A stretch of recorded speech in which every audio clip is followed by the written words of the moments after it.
Thank you, Armando. Thank you, everybody, for being here. Good to see you guys. And I have a little weird story to share. The reason I just arrived, we're talking about the deep state.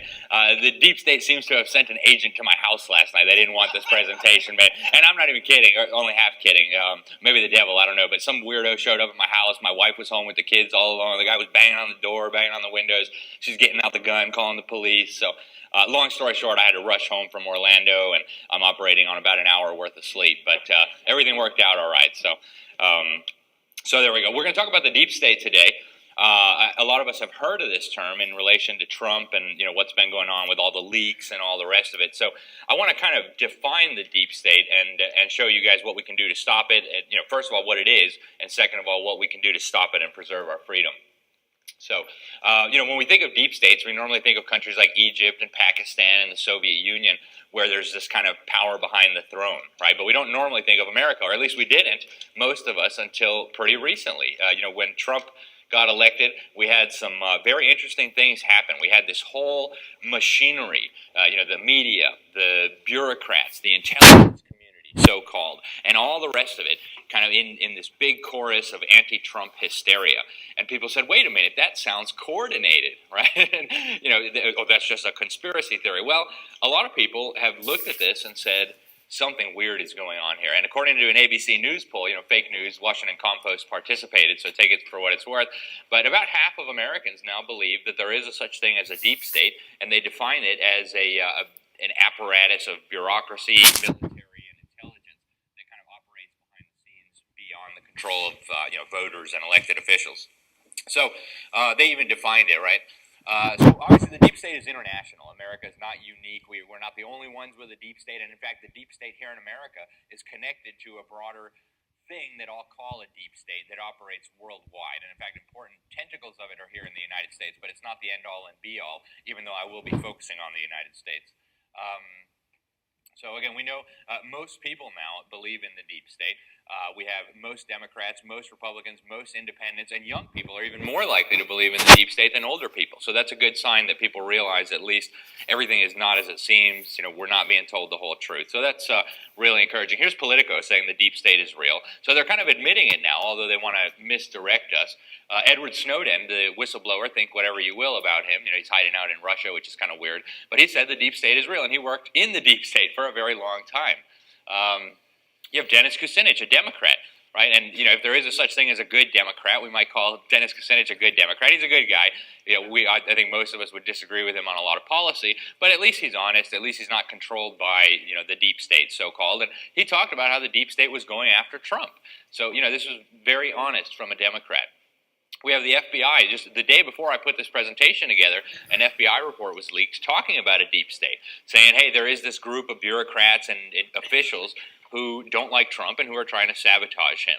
So, as we'll see, it goes way beyond Trump, right? The reason they just hate Trump and they've kind of dropped the mask during the Trump administration is because they don't think they can trust Trump. And maybe they're right. I don't know. We'll see. So deep state, really, we never even heard this term as it relates to America until 2014. We had a congressional staffer, Mike Lofgren, who worked for a Republican. He had a top secret security clearance, but he wasn't a fan of the Tea Party. He called them Tea jihadists or something like that. So he's not a conservative Republican, but he talked about this deep state that operates behind the scenes, and he gave us some vague contours of it. He talked about how Wall Street is crucial to this operation, how the intelligence agencies, the security agencies are all involved, and they do have an agenda. Right, so he kind of scratched the surface on this. So, it's not my term. It's not even a new term. It's been around for a few years.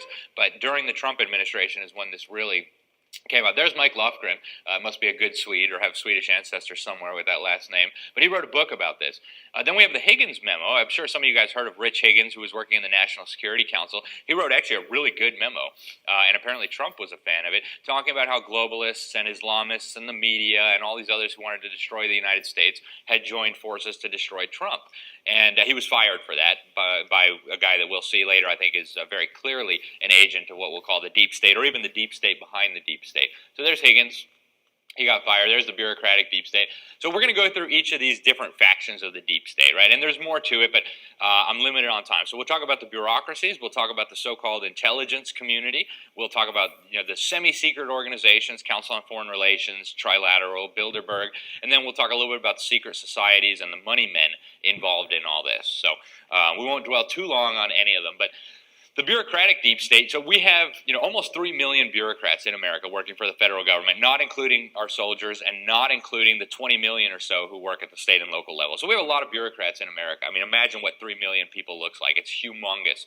And the overwhelming majority, in fact, almost all of them, hate Trump, which is interesting. I have a little, here we go.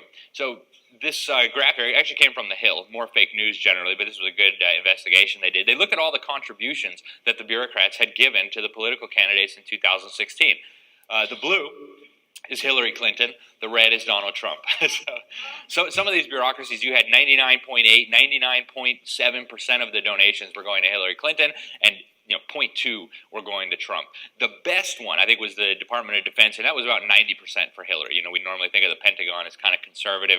Well, they like Hillary too. Surprise. The Justice Department, the State Department, the Education Department, 99.7% for Hillary. These are the people dictating what your kids learn in the classroom, and they love Hillary. And the DOJ too, 97% or something. We wonder why they didn't find her guilty.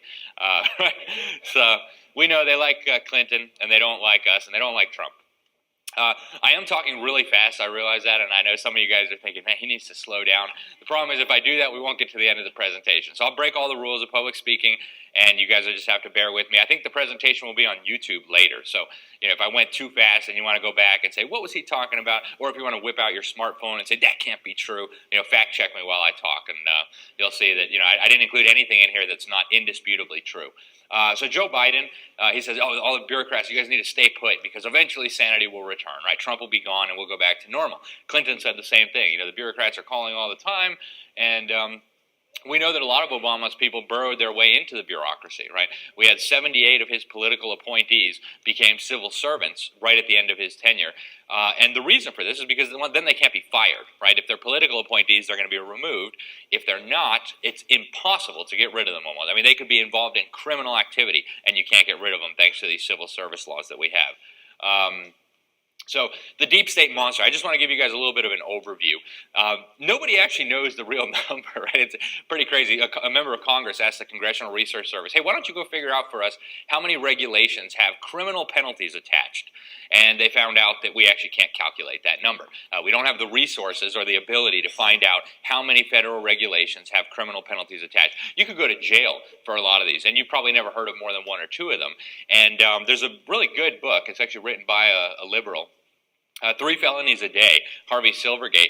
He did some analysis, and he figured out that the average American probably commits 3 felonies a day without even knowing it. So, to just give you some examples, if you walk your dog within 200 feet of a federal property with a leash that's more than 6 feet long, you've broken federal criminal regulations. If you write a check for less than $1, right, say you run through a toll booth or whatever, you got to pay 50 cents, that's a federal crime. So you commit a lot of these every day. If you have a piece of property, you might have a pond on there. Oh, you fertilized your plant without getting an EPA permit. Okay, it's a big problem, right? You could end up in jail.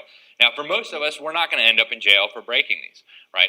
But if you happen to make the deep state really mad, like if your name is Donald Trump and you have a special prosecutor called Mueller trolling through all your emails and everything, they might find one of these 500,000 criminal regulations that you've broken and put you in jail. Or maybe if your name is Mike Flynn, or, on and on the list goes, right? If you're Hillary Clinton, there's nothing to see here. But if you're Trump or somebody else, it could be different, right?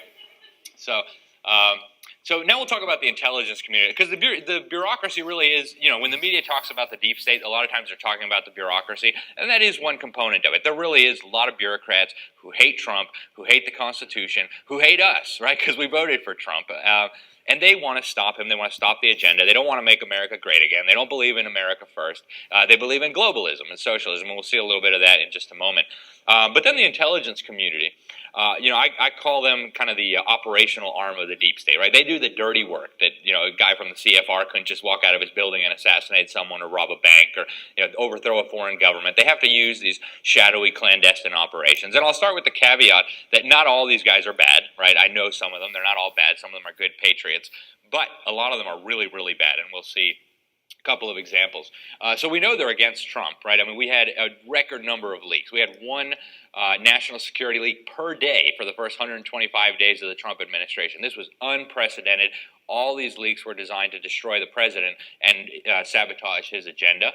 We found out that they were spying on the Trump team, right? We found out now they were spying on Mike Flynn. They brag about it, right? They got him to plead guilty to lying to the FBI. The reason they knew he was lying to the FBI, supposedly, is because they had the transcripts of his calls. So they were spying on the incoming president and his team for things that, are totally innocuous. They never accused him of collaborating with Russia. They just accused him of not telling the truth about what was in the phone call. How did they know what was in the phone call? They were spying on him, right? So they spy on our president. They spy on everybody they want. They spy on members of Congress, as we'll see. And these guys are really powerful, right? Trump made them mad, and this guy from the NSA, he went out on Twitter and he said, oh, this is war, right? This is going nuclear. Trump is going to die in jail, is what one of his little buddies, a high-ranking official in the intelligence community, told him. So who are these people that can threaten the democratically elected president of the United States? That's some serious power, right? Supposedly Trump is their boss, and here they are conspiring to throw him in jail and have him die there. Well, here's Chuck Schumer, everybody's favorite Democrat. And he's the Senate Minority Leader, and he gave us some hint as to how powerful they are. He went on Rachel Maddow, the left-wing activist on MSNBC, said, let me tell you, you take on the intelligence community, and they have 6 ways from Sunday to get back at you. So the Senate Minority Leader knows that if you mess with these bureaucrats in the intelligence community, they have 6 ways from Sunday to get back at you. Isn't that cute? So we think we run things and we vote for things, and then here we see the facts coming out that they do whatever they want, basically. We have 16 intelligence bureaucracies. Each branch of the armed services has one. The Washington Post, before it was bought by Bilderberger Jeff Bezos, they did a really good analysis, actually, of the intelligence community. They said they have 1,250 government agencies. More than 2,000 companies involved in this at more than 10,000 locations. And they have more than 1 million people with top secret security clearances. I'm all for keeping America safe, but I'm pretty sure we don't need this to keep America safe. Silicon Valley, of course, has been conscripted in this, right? So they spy on everybody for the NSA and, really help facilitate that.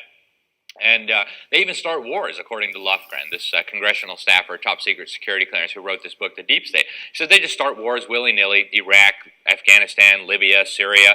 Who cares how many people die? Who cares how many Christians are exterminated? We'll just start more wars. It'll always be based on lies, but that's what they do, according to him and Dennis Kucinich and a whole bunch of others. We know that the deep state wanted an ISIS. We know because we have smoking gun documents from the deep state intelligence bureaucracies. Judicial Watch sued the Defense Department and got a hold of this incredible document from 2012 in August from the Defense Intelligence Agency. And I encourage you, whip out your smartphone and read this thing yourself. This is incredible. So they admit in there that the Salafists, the Muslim Brotherhood, and AQI, which is Al-Qaeda in Iraq, is the major forces driving the insurgency in Syria. So they tell us here that this insurgency in Syria is actually led by Al-Qaeda, which is the designated terrorist organization. And if you go back far enough in history, you'll find that has roots in the intelligence community too. Go to Afghanistan and see how they were funding the Mujahideen, right? So all this goes back to that. But then they say that the West, by which they include the U.S. government, France, the U.K., etc., the Gulf countries, the Islamist dictatorships, Saudi Arabia, Qatar, these over in the Arab Peninsula, and then Turkey, support the opposition. So they tell us here they're supporting an opposition that they know for a fact, according to the document, is led by Al-Qaeda and the Muslim Brotherhood. And then they say that, and I'll just read it word for word because I don't want to put words in their mouth. They say there is the possibility of establishing a declared or undeclared Salafist principality in eastern Syria. So Salafism is this hardcore Islam of the ISIS and Saudi Arabia, Wahhabism, whatever. And they say that this is exactly what the supporting powers want. And we know from a couple lines earlier that the supporting powers includes us. So a principality is, a small governing entity governed by a prince or whatever, or a caliph, as the case may be. Salafism is hardcore Islam. Eastern Syria is where ISIS is based. So they wanted an ISIS. We call this principality the Islamic State today. And that's why when Trump said Hillary and Obama are co-founders of ISIS, the media said, oh, look at Trump, how silly he is. He was being serious, and he was right. Right? They were sending weapons to these people. They were encouraging this revolution. They were giving it diplomatic support. And all along, we're being told that we need this intelligence bureaucracy to keep us safe from the mean, bad Muslims who are going to come here and kill us and take our freedom, right? And here we have smoking gun evidence that they were in bed with these same people they're supposedly keeping us safe from, right? So something is really wrong here. And this is, the deep state in a nutshell, really, at least as far as the intelligence agencies go.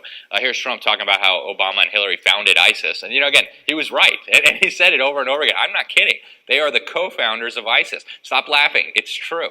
And he was right. He was right. He even tweeted out a few articles showing that this was true. So we know also that the FBI does lots of fake terrorism, right? There's been multiple analyses. They've even appeared in the New York Slimes, the fake news, that most of the terror attacks or terror plots since 9/11 have actually been orchestrated almost from start to finish by the FBI. They'll find, some mentally challenged dupe and they'll say, oh yeah, hate America, here, have some bombs. Now go push this button, right? And the guy will go push the button and they'll swarm in and they'll put out a press release about how great they are for protecting us all from terrorism. And they do false flag operations, too. We have smoking gun documents, right? Under the guise of keeping us safe from communism, they had Operation Mongoose and Operation Northwoods. You can read the documents yourself. They were planning to blow things up in my hometown, Miami, shoot down airliners, and blame it on a foreign government to start a war. So, not very nice. Here's some, some of the quotes from it. You can look it up yourself. And, all this under the guise of anti-communism, and yet we know for a fact that they put Fidel Castro in power. Right? The ambassador to Havana at that time, Earl Smith, said, hey, what are you guys doing? This guy's a communist. And the New York Times said, oh, no, he's a freedom fighter. He's like George Washington for Cuba. And the CFR said, oh, yeah, liberator, right? No communist here. And the State Department was shoving weapons at the Castros and stabbing Batista in the back so they could put this freedom fighter in power. And, now we know what happens. And they pointed nuclear missiles at us and stole everybody's businesses and put people up against the wall and shot them.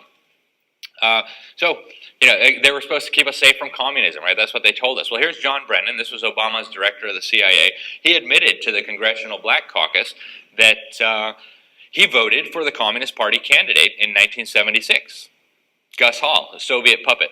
And he also admitted that he told the CIA this 4 years later, 4 years after he voted for the communists. He told the CIA that he voted for the communists. And they gave him a top secret security clearance, and they promoted him up through the ranks until he eventually became the CIA director. So, this was, 1980. We were supposed to be fighting communists, right? They were supposed to be keeping us safe from communists. And here we know they were hiring people who voted for communists. So what is going on here? This goes back to the very beginning. If you go back to the OSS, it was packed with communists. The FBI went to the OSS, which was the precursor to the CIA. They said, hey, this place is filled with communists. What are you doing? We know these people are members of the Communist Party. They said, oh, yeah, we know. And they still brag about this, right? I have a whole bunch of names of these people, and we had defectors. The Venona documents revealed hundreds of these people in the U.S. government. I guess McCarthy was right. And then this was like in 2008, some columnist had written in the Washington Compost that the OSS was infiltrated by communists. And the president of the OSS Society, these were the OSS veterans, he wrote a letter to the editor, you can find this on the Washington Post website today, said, we weren't infiltrated by communists, we hired them. And they were supposed to be keeping us safe from communism. Why would you hire communists if you're keeping us safe from communism? So they do all kinds of crimes. I could spend a really long time talking about the intelligence bureaucracies, but I won't because we don't have it. But, they engage in torture. We have the pictures. We have the smoking gun proof. They engage in mass murder, and they brag about it, right? I think I even have a video of them bragging about it. They engage in gun running, as we saw in Operation Fast and Furious, right? Sending thousands of American weapons to Mexican drug cartels, and then saying, oh, look, American guns are so bad. It's because of your Second Amendment that there's all this violence in Mexico. And then, oops, they got caught. Sending the weapons down there, right? And they said, oh, we're conducting an investigation, right? And then we found out the guy they were investigating was already on the FBI payroll. So something very fishy is going on here. They talk so much about terrorists, and I just want to pause for a minute. There's 72 categories that the U.S. government has defined in the last 10 years or so of people who should be considered or should be looked at as suspicious terrorists, potential terrorists, right-wing extremists. And it includes probably every person sitting in this room. Do you oppose abortion? That's you. Do you oppose a New World Order? That's you. Do you want secure borders? They're talking about you. Do you like Ron Paul or Chuck Baldwin? They're looking at you. And they told us this, right? During the Obama administration, they were pumping out these documents to our local police as fast as they could, saying that returning veterans should be considered suspicious. People who were worried about the Federal Reserve or talk about the Constitution too much, liberty lovers. So all this machinery that they're building up to keep us safe from terrorists, we already know that they're helping out the actual terrorists. And we also know from their own documents that they consider us to be the terrorists. Here's a document that they were teaching to the Department of Defense, to some of our troops. And I got this directly out of their slideshow. This is their slide. It's a list of religious extremists. And of course, you have Al-Qaeda, you have Hamas, you have the Ku Klux Klan, and then you also have evangelical Christians, Catholics, and Orthodox Jews. I mean, why wouldn't they belong on that list, right? So here's some of the stuff that they do in our name and with our money, right? And this is what's going to go in the history books when they totally discredit America. They're going to say, look, they tried that freedom thing, they tried that Christian nation thing, and look what happened. They're a bunch of savage barbarians, right? So here's some of the methods we know they've been using to torture people. I mean, it's just stuff that's so horrifying you can't imagine. Here's their secret prisons, right? They have secret prisons all over the world. They literally, like in the movies, they kidnap people off the street, put a bag on their head, shove them into a van, send them to a secret prison in Egypt to be tortured, and then let them go. 23 CIA agents were convicted in an Italian court for grabbing a guy off the street, putting a bag on his head, shoving him in a van, and sending him to Egypt for torture. He came out, permanently disabled. They were doing genital torture, electrical shock torture, just incredible stuff. So we know, they've been murdering people for a long time. In 1975, we found out they had an ice gun. They testified before Congress that they could shoot an ice dart into you that had some kind of poison, and you would die from a heart attack. And nobody would ever know because the ice dart would melt, and that would be the end. So this was in 1975. Now they don't even really bother to make it secret anymore. Now, if they don't like you, they'll just fly a drone over you and drop a bomb, and they'll say, he was probably a militant of some kind. He was a child. Well, that's just collateral damage. Sorry about that.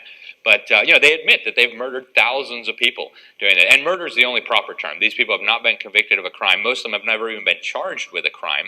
In America, we have, presumption of innocence. We have due process of law. None of these people have been convicted by a jury. There's no declaration of war authorizing, wars all over the world.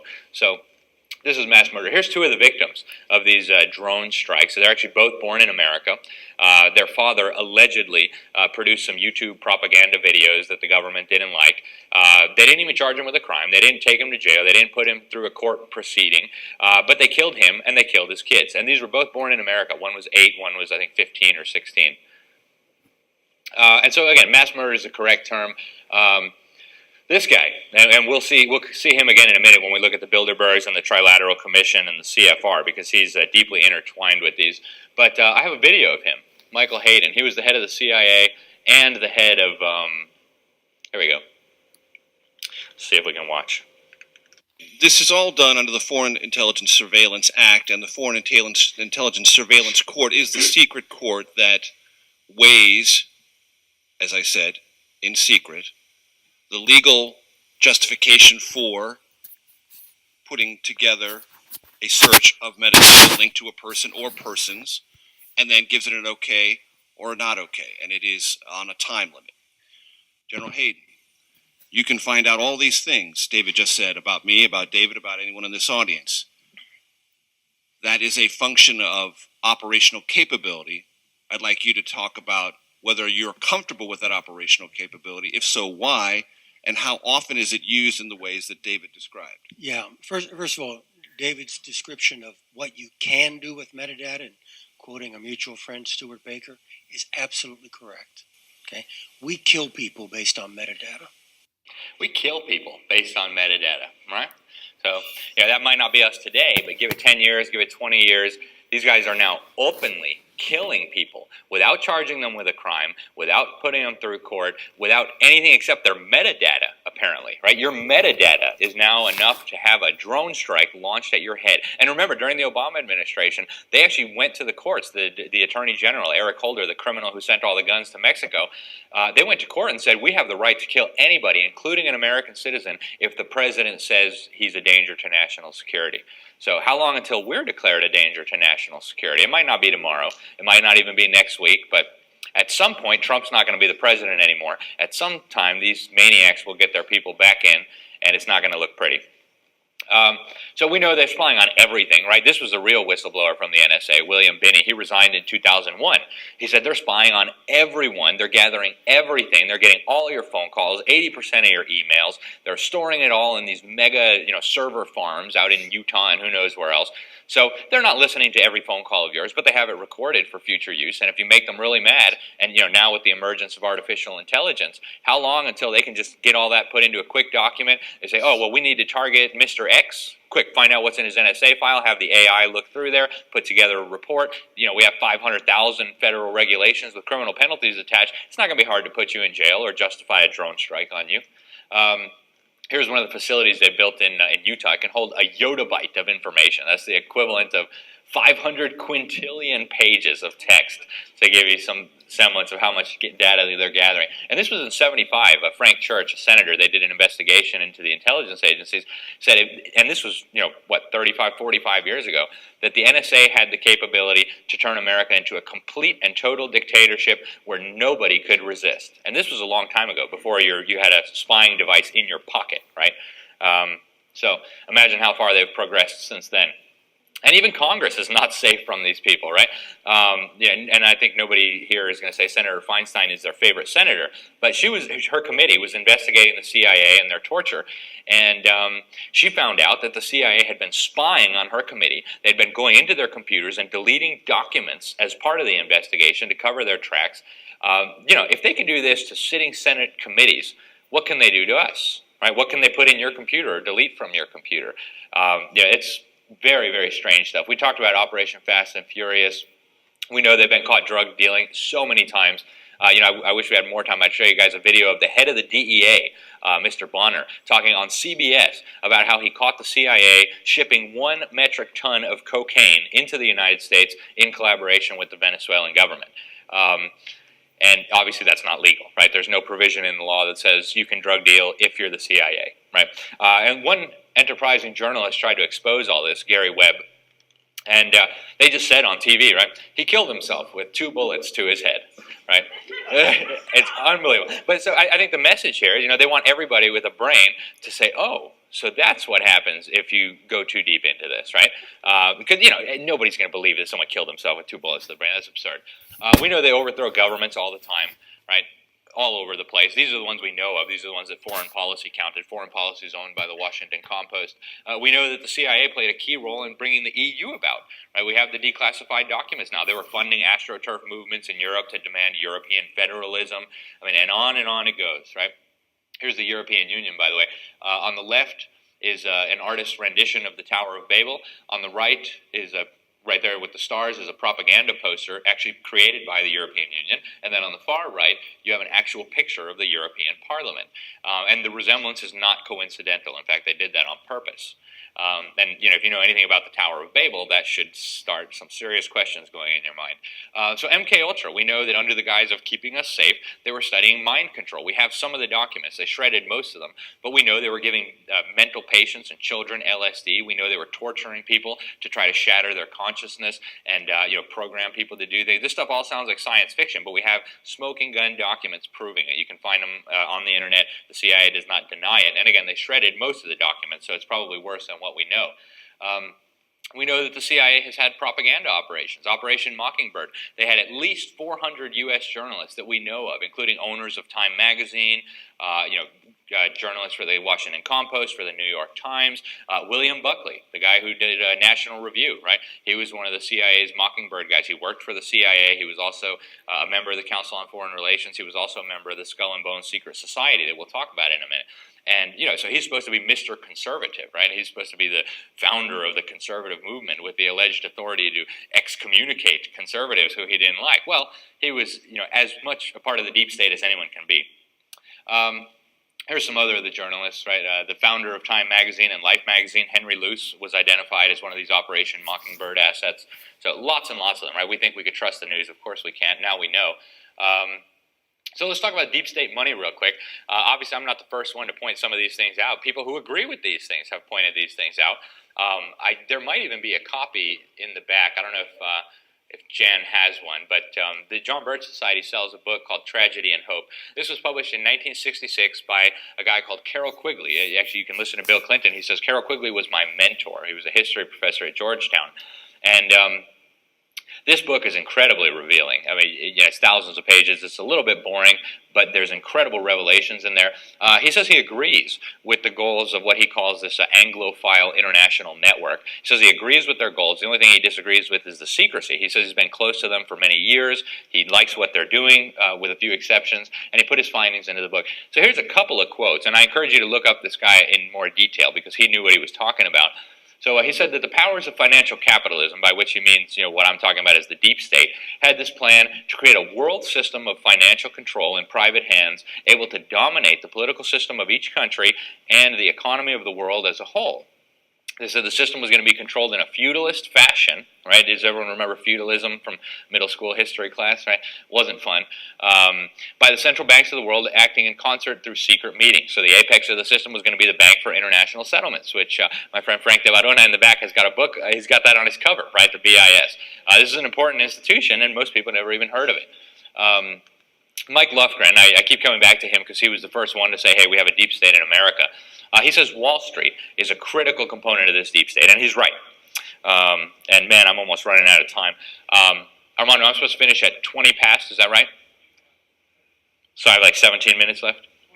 23, okay, perfect. So the deep state has a lot of too big to jail, too big to fail banks in its orbits, right? And Attorney General Eric Holder told us they were too big to jail. Would that we were too big to jail, right? That would be nice, but we're not. So the Rothschild banking dynasty, for those of you who haven't heard of them, they're really one of the big money men behind this whole deep state operation. We talk about George Soros a lot. You know who got George Soros his start? It was the Rothschild dynasty. So Soros was their protege. So you think Soros is the bad guy. Well, there's another layer behind Soros, right? And there's even another layer behind the Rothschilds. We'll talk about it a little bit at the end. And they brag, right, that they're at the center of world finance and that they're closer to the action than anybody can be. And they're not lying. Here's Niall Ferguson. He's very globalist-minded, establishment, deep state type apologist. And he says in his book about the Rothschilds decided the outcome of the Napoleonic Wars by putting their financial weight behind Britain. So hundreds of years ago, this dynasty was so powerful, it could decide the outcome of a war between two of the most powerful governments then in existence on the planet. Since then, their power, I think, has grown even greater. So you can imagine these people are pretty powerful, right? You don't hear about them in the fake news, but they're very powerful. Here's one of them, Baron Eric de Rothschild. I just wrote about him recently because, and Frank can tell you about Irina Bokova, the head of UNESCO, communist agent from Bulgaria, actually a member from her youth of the Communist Party of Bulgaria. They murdered hundreds of thousands of people, tortured many more. Her dad was on the Politburo of the Bulgarian Communist Party. He was the editor of their chief propaganda organ. And Baron de Rothschild came out of obscurity to say, hey, that lady should be the next Secretary General of the United Nations. So here we have the mega capitalists of the world promoting a known corrupt communist to run the United Nations, which is supposed to be, according to the head of the United Nations, the Parliament of Humanity. So all these interesting facts, and when you put them all together, you realize something very strange is going on.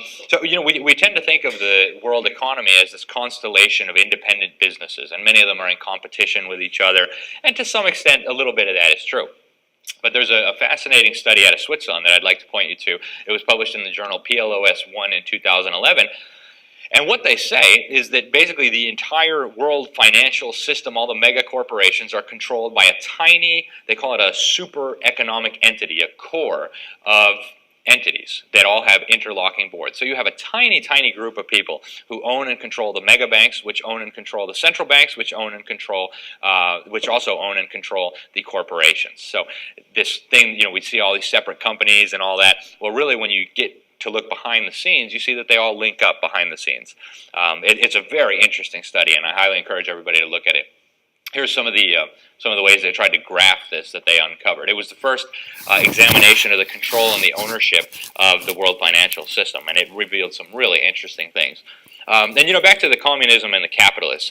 I don't have too much time to talk about it, but I would like to point you guys to this book because it's incredible. And I'll mention this author again because he's done some amazing work. He's passed away now, but he was a historian at Stanford, and he wrote, this is one of the books that first got me realizing something wasn't right. He wrote Wall Street and the Bolshevik Revolution. And in this book, he goes through the fact that a lot of these mega bankers on Wall Street were involved in financing the Bolshevik Revolution in Russia. So that doesn't make sense to us, right? We were opposed to communism. Capitalist bankers would certainly be opposed to communism. Well, read the book and you'll see that everything is not as it seems. So, the central banks are a crucial component to this architecture, as Mr. Quigley told us. They are privately owned, right? The Federal Reserve will tell you they're privately owned. If you try to sue the Federal Reserve, they'll respond by saying, hey, we're a private corporation. Freedom of Information Act laws, they don't apply to us. We're a private corporation with private shareholders.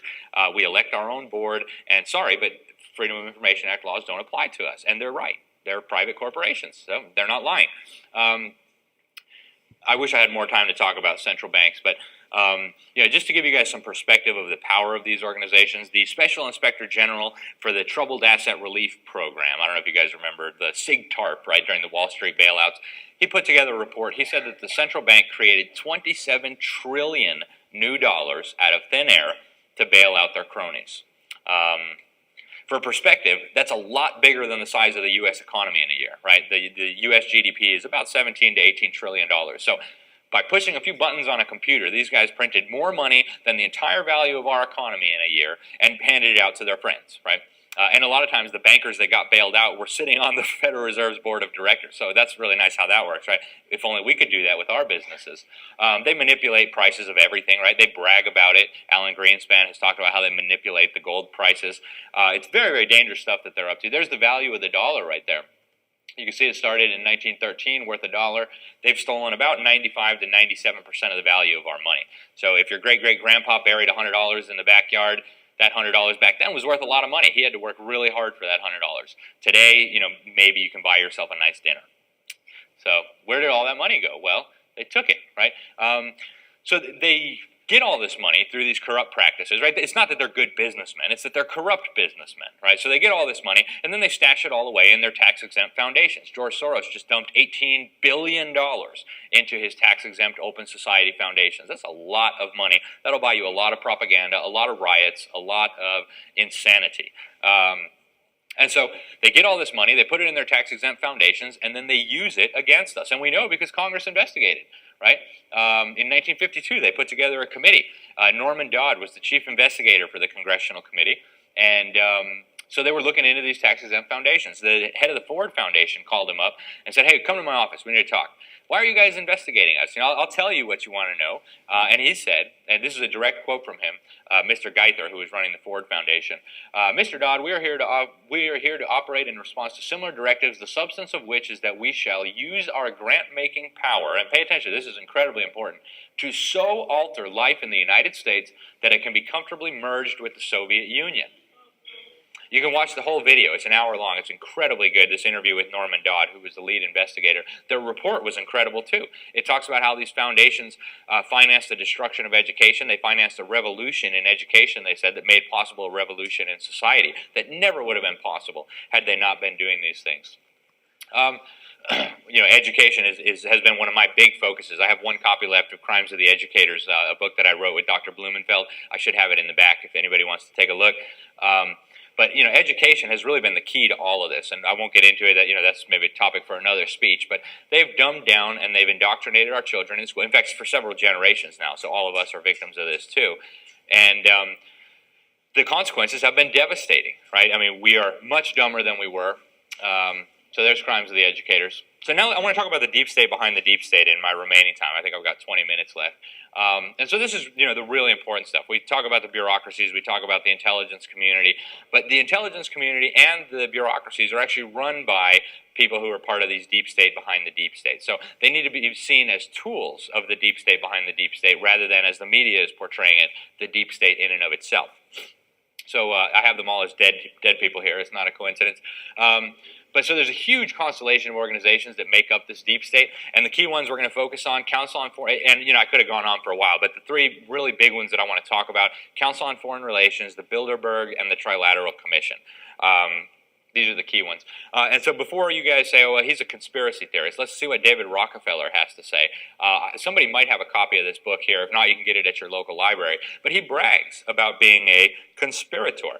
He says that some even, and this is in his book, page 405, you can, again, pick it up at the library, says some even believe we, the Rockefeller family, are part of a secret cabal working against the best interests of the United States. Conspiring, that's his word, not mine, they're conspiring against the best interests of their own countries to build what they call an integrated global political and economic system, one world, if you will. And then he says, if that's the charge, I stand guilty and I'm proud of it. So he's proud of being a conspirator working with a cabal against the best interests of his own country to build a one world system. So, anybody can verify this quote. Whip out your smartphone, check it out. You can get the book if you want. So they are so bold now that they brag about this in their own books. He passed away this year, actually, along with another guy. Right? I can't imagine it went well for him, but, who knows? That's between him and God. So, they talk about the political parties, right? Well, we're going to vote the rascals out. Well, Carroll Quigley told us in his book, Tragedy and Hope, that this idea that we should have different political parties representing different ideas and policies, that's just silly stuff. That's for the academics and the doctrinaire. Really, we should have two political parties that are almost indistinguishable, except maybe in rhetoric, so that we can vote the rascals out at any election without having any profound shifts in policy. Now, does that sound familiar or what, right? So he says in the same book, Tragedy and Hope, he says, there does exist and has existed for a generation an international Anglophile network. And this is interesting, too. He says that they operate in the way that the radical right believes the communists operate. Right? But they're not communists, per se, but they have no aversion to cooperating with communists. So, and there's a reason why, right? And he calls them the round table groups. And as part of, the round table groups, this was set up, it's a long story, but it was set up by Cecil Rhodes. I don't know if you guys know Cecil Rhodes, big mining magnate from southern Africa. There was a country named after him until Jimmy Carter in North Korea collaborated to hand it over to Mugabe. But anyway, so now it's called Zimbabwe. But Cecil Rhodes had huge amounts of money. He put it in a trust, and he created this secret organization called the Round Table Groups. And according to Quigley, the main branch of this in the United States is the Council on Foreign Relations. You can see their little logo right there, right? It looks very strange. It actually means everywhere, the little Latin underneath. And so there's different branches in different countries, right? In England, they have the Royal Institute of International Affairs. In Europe, they have the European Council on Foreign Relations, but it's all the same thing, right? Founded in 1921 after we refused to go peacefully into the League of Nations. They said, well, that's not going to work. We're going to need to do some stuff to get those Americans involved in our globalism. And they succeeded, right? Hillary Clinton, I think I have a video over here. Oh, thank you very much, Richard. And I am delighted to be here in these new headquarters. I have been often to, the mothership in New York City. But it's good to have an outpost of the council right here down the street from the State Department. We get a lot of advice from the council, so this will mean I won't have as far to go to be told what we should be doing and how we should think about the future. So they tell Hillary Clinton what she should be doing as Secretary of State and how she should be thinking.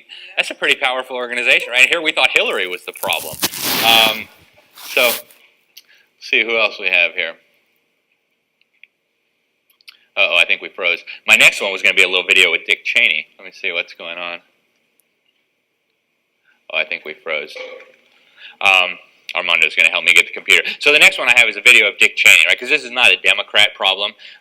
Dick Cheney has a very similar view, and I have a video of him. Hopefully we can show it. He laughs that, I've been a director of the council for a long time, but I never told the folks back home in Wyoming when I was running for re-election. Yeah, that's so funny, right? We just lie to the dumb voters and keep things going as we want them to go. Let's see. I think my computer must have frozen, so hopefully they can take care of that. But anyways, the members of the CFR include basically anybody you can think of that's really, really powerful, right? The Rockefellers were kind of the leadership cadre within the Council on Foreign Relations. All the mega bankers are members. Rupert Murdoch, the guy who owns Fox News, Wall Street Journal, he's a member. News Corp, which owns Fox News and the Wall Street Journal, is a corporate member of the CFR. Of course, the CNN people are members of the CFR, The Economist, Bloomberg, all the big media are either corporate members or the journalists are members or both. All the big oil companies are members, all the big banks are members. Goldman Sachs is, of course, the highest level of corporate member that you can have. I see. The computer froze. Maybe they can get it started again. But anyways, everybody who's everybody, essentially, is part of the Council on Foreign Relations. Republican, Democrat, doesn't matter. Hundreds, every time a new president gets elected, until Trump, they call up the CFR, they say, all right, well, we need 15 appointees for the State Department. Okay, here they come. They'll all be members of the CFR. Doesn't matter if they're Republican, doesn't matter if they're Democrat. And this has been the case going back generations, right? This is not a new thing. And with Trump, it kind of changed a little bit, right? All the CFR people were screaming. They were all never Trumpers. And he did get a few of them in there. If we can get the presentation back, we'll look at a few of the CFR people who snuck in. One of them is Mitch McConnell's wife, the head of the transportation. Perfect. Yep, that's it. The head of the transportation bureaucracy. And there's several others, right? H.R. McMaster, the guy who runs the National Security Council. Mike Flynn was not a member, and we saw what they did to him. And then I think they were very pleased. John McCain said how pleased he was to have CFR member H.R. McMaster in there. So a whole bunch of these people. I'm sorry, guys. It's too bad this thing is not working. But anyway, everybody who's everybody is a part. And even some people who are not necessarily conspirators, right? Angelina Jolie is one of the members. Pastor Rick Warren out in California, right? Mega pastor, he's a member. So they have somewhere around, 2,000, 3,000, 4,000 members. There's term members and then there's life members. Gorsuch was actually a term member, but for whatever reason, he was not made into a life member. I don't know what that means. It might mean nothing. Maybe they just called him up and said, hey, you want to be part of a cool, influential club? And maybe he said, okay, I'll do that. And, who knows? But, okay, well, they're going to find me in my spot. And so the CFR, they admit what they're up to, right? They have a magazine called Foreign Affairs, and if you read this magazine, they're very, very open about their agenda. They talk about dismantling sovereignty, they talk about building up globalism, they talk about building the institutions of global governance, undermining sovereignty, and we've had whistleblowers come out of there too. There was an Admiral Chester Ward, who was the Judge Advocate General for the Navy, spent 16 years in there. And then he came out and blew the whistle. He said, hey, this is an organization that is trying to subvert American sovereignty and build up a totalitarian one-world government. They need to be exposed. He also said, let's see. Oh, okay, yeah, we're getting close now anyway. He also said that there's a small clique within the CFR that calls the shots, and he said this was dominated by the Rockefeller brothers. There's still a few of them left, right? And he also said that there's no term of revulsion that these people hate more than America first, right? That term, there's nothing they hate more than that term.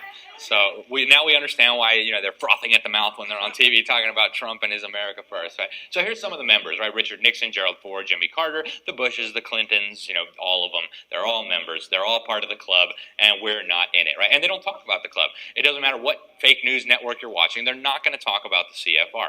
They're not going to talk about Bilderberg or any of these others, right? So the fake journalists are there. The Supreme Court justices are there. They're all part of it, and we're not. So here you can see, some of the numbers. 284 in Carter's. He was dominated by the Trilateral Commission, which we'll look at in a minute, all the way to Obama, Bush, hundreds and hundreds and hundreds of these people. And they dominate every organ of the U.S. government. The intelligence bureaucracies, the regular bureaucracies, education department, doesn't matter. They typically have run it. So I talked about some of the members. You can find the membership roster online. They do us a big favor by putting their membership roster online. Anytime someone's running for office, run their name through there. If they're a member, they're bad news. Okay? Here's some of the corporate members, right? Admiral Chester Ward, who I mentioned. And you can look up what Admiral Ward had to say. He was really an important player in exposing some of this. Okay. And their goal, again, is global government, right? They've told us a million times. Janie in the back, who her husband, Wayne Morrow, awesome guy, state coordinator for the John Birch Society here. I think she has some of this book, The Shadows of Power, and maybe even some reprints of this Council on Foreign Relations if you want to learn more. So the Trilateral Commission is very similar to the CFR, except more elite, right? They have a lot less members. It was inspired by Zbigniew Brzezinski, who also died the same year as Rockefeller. Rockefeller was the founder, Zbigniew Brzezinski was the first director, and Rockefeller got the idea to start this after reading Zbigniew Brzezinski's book, America's Role in the Technotronic Age, right? And in this book, you can read it yourself, he argues that America is obsolete and it's time to build a global government. And he says that the way to do that, of course, will involve merging the communist and non-communist nations. And he loves Marxism, by the way. Read his book. He's got nothing but wonderful, beautiful things to say about Marxism. He acknowledges there were some problems in the Soviet Union, but that's just because communism wasn't implemented right? They're always one execution away from utopia. And so he loved Marxism. Their goal was a new international economic order, and the UN uses that term all the time. And, he tells you what the goal is, right? And he wanted trilateral. He was talking about North America, Western Europe, and Japan, because he saw these as the key players that needed to be involved in building this because they were the most important economies and most important governments. So here's some other of these non-secret groups. Well, they're officially non-secret, right? They officially exist that are incredibly important in all of this. And here's the Bilderberg. We'll talk about the Bilderberg. I've been to 2 of the Bilderberg meetings. One I managed to sneak in. The other I was just outside as a journalist, and I did get to talk to some of these people. But I didn't make this image, but it's very revealing. Around the inner circle, you have the attendees of the Bilderberg meeting, and then around the outer circle, you have all the entities, corporations, governments that they control. And if you could zoom in, you would see that they run just about everything. So the attendees, it's like a more elite list of CFR people. Bill Gates, Bill Clinton went there as a governor of Arkansas in '91, and they said, "Okay, you'll be perfect." Right? It was like a job interview, I guess. Same thing with Prime Minister Tony Blair, right? He went, and then they put him to be the Prime Minister of the UK. Mario Monti, he went, and then they made him the Prime Minister of Italy. And so we have a million quotes from these guys saying that their agenda is global government. They act like they're doing it for our benefit, right? It's because we're so dumb, we'll just keep killing each other if we don't submit to a global government. Here's a list of some of the attendees: Henry Kissinger, Petraeus, John Edwards, Condoleezza Rice, Jeff Bezos, and on, right? And in the last few years, they've started putting out a list of attendees. It's not always complete, right? One time we saw Bill Gates sneaking in the back, and his name was not on the list they released. But you can check there anyway. And we could go through the quotes, but they're very open about the fact that they're pushing for global government, that they do decide policies at these meetings. I talked to this guy here. I talked to him. He was the head of the Dutch Labour Party, parliamentary leader, and he came out after the Bilderberg in Copenhagen that I was at. And he said, okay, well, yeah, of course I'm here in my official capacity, right? Because I can't turn off my official capacity.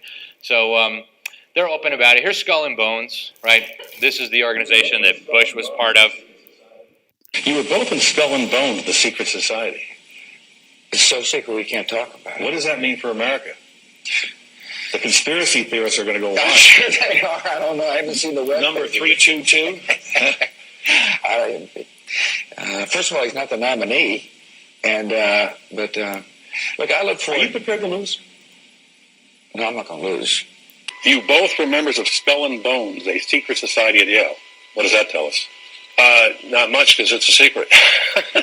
How nice. We get a choice between 2 members of the same secret society, right? Isn't that cute? So the Skull and Bones has a long history. A lot of people have speculated that it might be, an American branch of the Illuminati. That's, of course, just speculation. The Illuminati was technically shut down at the end of the 1700s when they figured out about it. Here's some of the people who've been members, right? The Bushes, several presidents, William Buckley, lots of cabinet people, and Anthony Sutton, who I mentioned earlier. He wrote a book. He got a list of the members from Charlotte Iserbyt, who's a friend of mine, and decided to write a book about it. So here's the Bohemian Grove. Now, this is really weird stuff. The rabbit hole goes really, really deep. This owl here, this is a 40-foot stone owl that they have at their little retreat. 2,500 of the most powerful men on the planet come here every year, and they gather beneath this giant stone owl, and they do weird rituals, and they wear robes, and they run around naked in the woods and pee on trees. And I'm not kidding you, right? I mean, these are presidents of the United States. These are presidents of the banks, the journalists. Anybody important you can think of who's a man is probably there. So they have about 2,500 members. All the important people are. Well, I would show you guys this video, but we don't have time. It's the cremation of care ceremony. Alex Jones, love him or hate him, he's done some great work. He snuck into their little gathering with a video camera and filmed them in front of this 40-foot stone owl. They said they were burning a human effigy. You can believe that if you like. I have no idea what they were doing. But a lot of people have said this owl is a representation of Moloch, the demon god in the Bible, the Canaanite god who demanded child sacrifices. And so they said that's why they were burning, a child effigy underneath the statue. But, it's weird stuff. And they've been doing it for a long time. This picture's 100 years old. Same owl, same weird rituals. There's the owl again during the daytime. Right? Just really weird stuff. There's Reagan, there's Nixon, there's Carter. They all go to this thing, right? And Nixon talking about it. He also had some pretty funny things to say about it. He said, that's the most faggiest thing I've ever seen, a bunch of homosexuals and whatever. But he was an attendee, and in his autobiography, he wrote that his most important speech was the one he gave at Bohemian Grove. And he says the media didn't cover it, of course, because they weren't there or they weren't allowed, but that was the most important speech he ever gave. There you have some more of the people, right? Secretary of Treasury, Secretary of Labor. There's the U.S. President, Gerald Ford, is sitting there. So these are some of the attendees of Bohemian Grove. Okay, well, there he interviews David Gergen, who's been a close advisor to 4 presidents. He says, hey, what were you doing under that 40-foot stone owl, doing the cremation of care? He said, you're not supposed to talk about that. Didn't you take an oath? And he said, no, I didn't take an oath. I snuck in through the woods. I don't respect you for that. I don't want to have this interview. So really weird stuff. So we don't have time to talk about the Illuminati. I will say one more thing about the Bohemian Grove. They absolutely hate Trump, right? And we know because their emails got hacked. Colin Powell wrote an email to the former Minister of Justice in Canada, and everybody apparently at Bohemian Grove thinks he's a disaster. Okay, so that's a good endorsement for me. I'll take Trump. So we don't have time to talk about the Illuminati, but their goal was to overthrow all the governments and the religions of Europe. Supposedly, they were suppressed by the Elector of Bavaria when he found out. George Washington was very concerned about him. If you go to the government's archives on the government's website, you can see a letter he sent to his friend saying, yeah, I'm concerned about the Illuminati. He had a book that I think Jenny's got a few copies of in the back, Proofs of a Conspiracy, written We have in before us 1798. the opportunity to very, very forge good. for ourselves and for future generations a new world order, a world where the rule of law, not the law of the jungle, governs the conduct of nations. When we are successful, and we will be, we have a real chance at this new world order, an order in which a credible United Nations can use its peacekeeping role to fulfill the promise and vision of the UN's founders. The UN's founders, of course, Alger Hiss, right? Our main guy. He was the Secretary General of the founding conference, was later convicted as a communist. Here's some of the deep state swamp creatures in Trump's administration, or at least the people who have ties to these organizations I was talking about. This doesn't mean they're bad. It just means that they're in some way affiliated with these organizations. Here's Trump with Kissinger. So what to do, right? And I've only got a minute left, so I'm going to wrap up. But get a copy of the New American Magazine, get a subscription. And I promote it because I love it, not because I write for it. I write for it because I love it. It's the best magazine in America. Jenny can sign you up if you want a copy. You need to be praying a lot, right? We need to work on taking back Congress. With 218 good people in the House of Representatives, we can win this fight. They can shut it all down by defunding it. The John Birch Society is a great organization. It's named by after the Christian missionary John Birch, who was in China. He joined military intelligence during World War II, and then right after the war ended, they killed him. The Chinese communists did. Great patriot, great Christian. Here's founder Robert Welch explaining why we need to expose the conspiracy. And I want to leave you guys with this. This is not just a political battle, right? There's a